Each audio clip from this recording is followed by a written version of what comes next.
यहाँ मिगी शिंची से जुड़ा हुआ था, इसलिए जब तक शिंची जिंदा रहेगा तब तक मिगी भी जिंदा रहेगा और शिंची की बॉडी से ही उसे खाना मिलता रहेगा, इसलिए मिगी को इंसानों को मारने की जरूरत नहीं थी। मिगी शिंची को धमकी भी देता है कि तुमने मुझे चोट पहुंचाने की कोशिश भी को ना, मैं तेरी जान ले लूंगा। शिंची मिगी से कहता है कि तुम एक डेमन है, यह कहकर वो सो जाता है। वहीं दूसरी तरफ शॉप में हम एक पुलिस वाले को देखते हैं जिसे उसी पैरासाइट की डेड बॉडी मिलती है जिसे शिंची और मिगी ने मारा था। यहाँ इन दोनों ऑफिसर को पता चलता है कि मरने वाले आदमी ने पहले किसी इंसान का मीट खाया था। यह दोनों ऑफिसर अब इस केस को सॉल्व करने की कोशिश करते हैं। अगले दिन हम शिंची को देखते हैं जो कि अपने स्कूल में था। तभी मिगी को एहसास होता है कि था भी उसके जैसा पैरासाइट है जिसने किसी इंसान को काबू कर लिया है। तभी इनके टीचर, इनकी नई टीचर टामिया रेको को इंट्रोड्यूस करवाते हैं। मिगी और शिंची समझ जाते हैं कि टामिया ही वो पैरासाइट है, लेकिन टामिया भी अपनी पैरासाइट सेंस की मदद से समझ जाती है कि शिंची भी एक पैरासाइट से जुड़ा हुआ।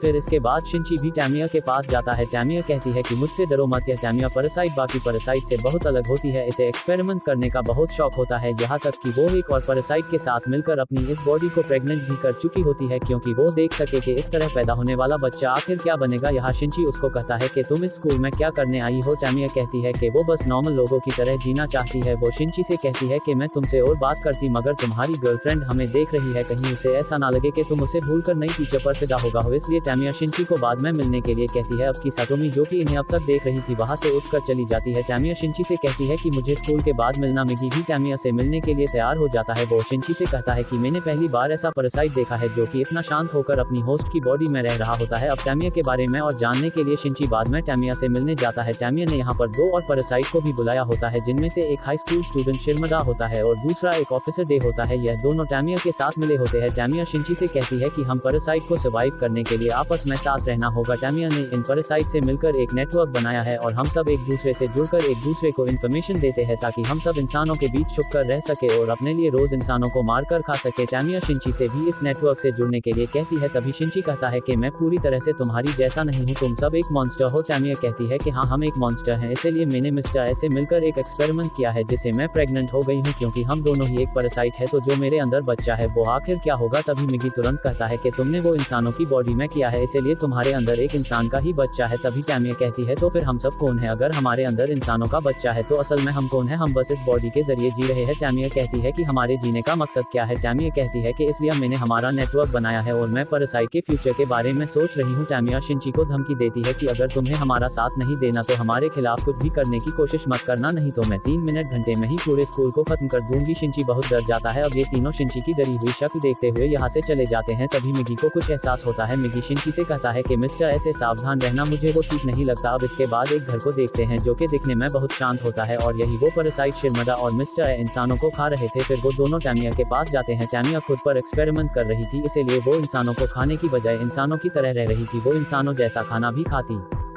वो कहती है कि हमें इंसानों के बीच रहने के लिए इंसानों की तरह ही सोचना होगा, तभी हम था सर्वाइव कर पाएंगे। वहीं दूसरी तरफ शिंची काफी परेशान था, लेकिन वो अपनी मॉम को भी यह सब नहीं बता पा रहा था। वो अपनी मॉम से कहता है कि आप घर में ही रहना क्योंकि वो जानता था कि बाहर काफी सारे पैरासाइट हैं जो इंसानों को मारकर खा रहे हैं, लेकिन उसकी मॉम ये नहीं जानती थी, इसलिए वो शिंची की बात पर खास ध्यान नहीं देती। अब एक दिन रात में शिंची का सामना मिस्टर ऐसे हो जाता है। अब मिस्टर को ये पता चल जाता है कि जो शॉप में पैरासाइट मरा था उसे शिंची और मिगी ने ही मिलकर मारा था, इसीलिए मिस्टर शिंची को मारने के लिए उस पर हमला करता है, लेकिन मिगी शिंची को बचा लेता है। मिगी मिस्टर से फाइट करता है। इन दोनों में काफी तगड़ी फाइट चल रही थी। तभी शिंची आगे बढ़कर मिस्टर के अंदर एक लोहे का पाइप घुसा देता है जिससे मिस्टर की बॉडी से खून बहने लगता है। क्योंकि यह पैरासाइट एक इंसान की बॉडी में था तो बॉडी कमजोर होने की वजह से मिस्टर भी कमजोर होकर वही गिर जाता है। शिंची तुरंत वहां से भागकर अपने घर आ जाता है, लेकिन वहीं वो पैरासाइट रॉड को अपनी बॉडी से आर पार कर देता है और खून बहना रोक देता है, लेकिन अब उसे सर्व करने के लिए नई बॉडी चाहिए थी। तभी वहां पे शिंची की मॉम आती है। फिर ये पैरासाइट मिस्टर की बॉडी को छोड़कर शिंची की मॉम की बॉडी के अंदर चला जाता है। फिर मिगी को एहसास होता है कि मिस्टर वाला पैरासाइट उसकी तरफ ही आ रहा है। मिगी शिंची को छुपने के लिए कहता है। शिंची एक चाकू लेकर वहीं छुप जाता है। तभी उसकी मॉम घर पर आती है। मिगी समझ जाता है कि मिस्टर वाला पैरासाइट शिंची की मॉम के अंदर आ गया है, लेकिन शिंची के लिए इस पर विश्वास कर पाना बहुत मुश्किल था। तभी वो पैरासाइट डायरेक्ट शिंची के हाथ पर हमला करता है और उसके हाथ को जख्मी कर देता है और शिंची वहीं गिर जाता है। शिंची की बॉडी में अब एक चैद हो जाता है। फिर वो पैरासाइट यहाँ से कहीं और चला जाता है, लेकिन शिंची अब मर रहा होता है। तभी मिगी शिंची को बचाने के लिए उसके हाथ से निकलकर उसकी बॉडी में चला जाता। धीरे धीरे समय बीतता है और कई दिन बीत जाते हैं। मिगी शिंची के हाथ में दोबारा से वापस आ जाता है और शिंची जाग जाता है। शिंची अब बिल्कुल ठीक हो गया होता है। मिगी शिंची को बताता है कि मैंने तुम्हारे हाथ को ठीक करने के लिए अपने एक हिस्से को वहां छोड़ दिया, जिससे तुम्हारा हाथ दोबारा रिकवर हो गया और तुम्हारी जान बच गई। मगर यहाँ शिंची दोबारा से जिंदा होने से बिल्कुल भी खुश नहीं था, क्योंकि अब उसकी जिंदगी में कुछ भी नहीं बचा था। यहाँ शिंची खूब